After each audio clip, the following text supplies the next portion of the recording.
I want to bring this awareness to the community and to the cyber investigators who should be investigating it, as well as TikTok as its own corporation, now that it's been bought out by Larry Ellison. The post that I'm commenting on got restricted. Let me show you what people are doing. This is an implicit way that cyber mobbing, cyber stalking, and intimidation, harassment, and a way to control who they are censoring. This is their methodology. Let me show you. What cyber mobbing, cyber stalkers, cyber harassers, and they could be both local and they could just be online, because I seem to have a mixed bag of them. What they're doing is they go up to the search box and they type in what they type in, right? Immediately, then these search results change. In this instance, this is what they wrote about a story. Well, this is the story. This right here is my post that was restricted, where I'm discussing what happened to two men who just so happen to be black, and how these 6 police officers detained them.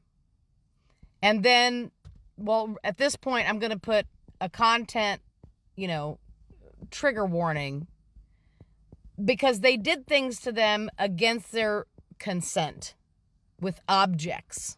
Yeah. So this group of people who called themselves the Goon Squad, they got between 10 and 40 years in prison. They were police officers. But the reason why stories like this are being suppressed, and they should be highlighted, is that there are law enforcement officers and civic and civil officers and officials who have actually, you have violated your oath. And you have went to jail. You have been held accountable. It's not unheard of. And it almost seems as though this app definitely targets people. Or if it's not the app itself, the app is allowing implicit targeting of people who get up here and we create content about the things that we're experiencing, our life experiences, what we're seeing, and what we hope to see. Which I hope to see accountability for people who are doing wrongdoing. So additionally to what they had put down here, they also wrote this phrase, which is just yet another slight. It's just more drama. I've actually had police show up here and, oh, where'd you get your law degree? Just because if you know that your rights, and you know when your rights are being violated, or you're questioning the police as to what they're doing, which is completely constitutionally protected as well. Anyways, this is another implicit way. They're doing it all different kinds of ways. And I think that there are other people on this app, they're like, these things are kind of happening. They can't quite, grasp exactly why or how, or, it's not like just so in your face. But here's what they are doing as well. Cyber abusers and cyber stalkers. They go and they create fake accounts. They may follow you, they may not. They sometimes engage and like your stuff. Sometimes they just favorite. Sometimes you see that your link has been shared with multiple other users. But make no mistake, it is absolutely an implicit way of trying to coerce you into being afraid. This is the image to that profile that I just showed that you've seen. It had 0 followers, nobody, and it was a private account. This is the bisexual flag for the LGBTQ community. That's what this is. And then, of course, the Reaper. I mean, how else are you supposed to take that? And mind you, they're not going to be foolish enough to just come right out and say something. So they're doing little childish things like this. Or it could be youth. I don't know. I don't know who has this much time on their hands. But, I have had some previous friends that I did not know were for this kind of thing, for targeting people who just won't drink Kool-Aid and that know their rights. And they told me that there are groups out there that they just go around online. They post a lot of stuff about like cat and dog videos, like so that you're none the wiser of how they really feel about people or kinds of people or people they want to target. And they go around and they'll find, specific users that, we don't agree with the current administration, and they will try to suppress their voice.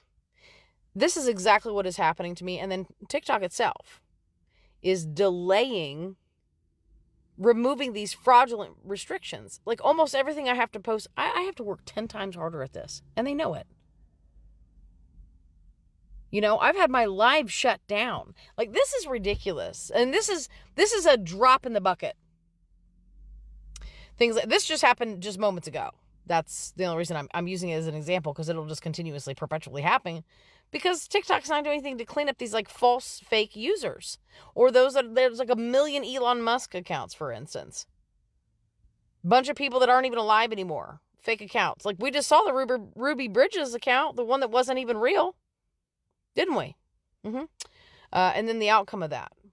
So if you think that you're being cyber stalked, you are. You might be. Start taking screenshots. Start documenting it. I have been for the last, year and a half. Yeah. And then locally here, just how would you feel if people stole your stuff? They were stalking you, harassing you, carrying on, and they had a little Facebook thread saying that this is what they were going to do, that is their intention, is to continuously call the police on you to have you either snatched up or forcefully removed, or worse, or that you just get so annoyed you just stop being there, which is still forced relocation, which is illegal. You're impeding on a person's freedom of movement to exist, especially on private property.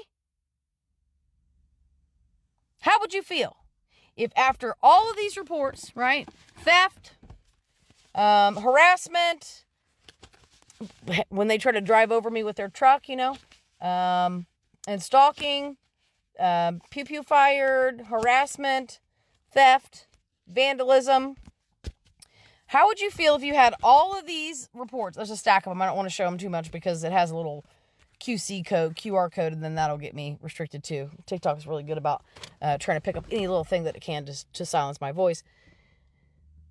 How would you feel if after all that you were told by IMPD, Indianapolis Police Department, their administration, that they were going to have, she was going to have her sergeant call me because a police officer had been assigned, or whoever was going to be the detective was going to be assigned to detect who the last time we had, there's a conflict of interest there. Let's just put it that way. How would you feel that after that conversation, they assign that person anyway, who calls, and she does not tell me who she is? There's another local harasser. They like to do that when they're right in front of me so that I can't make videos when they know that I'm making videos, because they stalk me and find out when I'm making videos and it's really happening, but nobody's dealing with it. Anyways, they sent the crisis police to my location, and I was told implicitly to just call them for all of my other stuff. What about this year's worth? It goes all the way back to March. It goes back to November 30th of 2024, and then from when the fire department came out, and supposedly nobody knew who called on 12/24 or 12/22 of 2024. But it goes back further than that. The harassment from the people that I lived locally. Anyways, how would you feel? Instead of your case getting addressed and your thefts and the vandalism, these things, when there's footage, there's cameras, I have all kinds of evidence. It's never been really looked at by any detective.